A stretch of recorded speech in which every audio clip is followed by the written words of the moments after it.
Today's yield story is about the dangers of predictably discounting and pulling revenue forward. These stories are based on real situations that I've encountered, and I tell them because they illustrate the type of challenges that pricing and yield leaders regularly face, and it's important to think through how to create optimal solutions. One thing to note, because I am still doing consulting work, is that none of these stories are from the last few years. In fact, they're all at least 5 years old, and none can be tied back to the original companies. Now to the story. This particular client was trying to drive sales, and one quarter they began offering end of quarter discounts to any customer who was willing to close business in the last few days of the quarter. The following quarter, they faced the same situation again, and they were prepared to offer even steeper discounts to close last-minute deals. Now, it is not unusual to do more business at the end of the quarter and for it to be busy. You have financial and you have sales pressures that often come together, and it's not unusual for many businesses to do more than a quarter of their business in the last couple of weeks of the quarter. But this company had trained its customers to wait until the very last possible moment. And the buyers held all the leverage, and they knew it. It got so extreme that at the end of the quarter, the company's revenue came in. One quarter of the revenue came in the last 3 days of the quarter. Because the deals were exceptional and they required executive approval for compliance reasons, it got to the stage where the person who had to sign off literally pulled a cot into his office and slept there on and off for 3 days while he was signing off the deals during the crunch. For those who aren't familiar with this concept, this is called pulling demand forward, and this was a textbook example. Imagine that a client normally buys 100 units every quarter, 100 a year, 25 every quarter, and you want them to buy 30 in the first quarter, so you create some discounts for them to do so. Then, all other things being equal, their demand is going to drop back to normal the next quarter.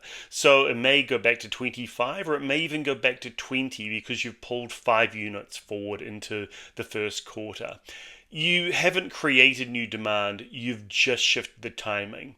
Worse, you have lowered the price in order to pull it forward and possibly set an expectation that the prices are going to be lower going forward. So what can you do to avoid this trap? And if you are in this situation, how can you escape? First, avoid pulling demand forward if you at all can. Instead, try to focus on generating new demand. Find new customers, launch new products, open new markets. Do whatever you can to prevent a scenario where existing budgets are being spent earlier rather than at their regular pace. If you absolutely need to be in the situation due to external pressures, then make sure that any sales event feels unpredictable, not like a routine end of quarter sale.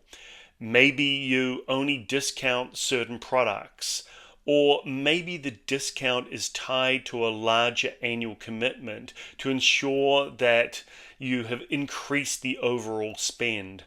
Or maybe, and I acknowledge this is difficult, you make the discounting window earlier in the quarter to ensure that you are changing customers' habits.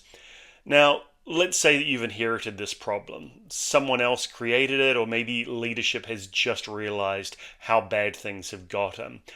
You have to bite the bullet and retrain your customers. So what do? You signal to them that discounting practices have changed. But talk is cheap, and your customers honestly won't believe your word. They will believe your actions. Do they get offered the same deal that they've always get offered at the end of the quarter, or do you continue with the business on a somewhat normal trajectory? It may take multiple quarters for you to flush out the previously pulled forward demand and rebuild credibility with your customers. It's not a fun place to be. So please try to do all you can to be out of this situation and to set yourself up for long-term success. I'm James Deaker. I'm the Yield Doctor. Thanks for watching.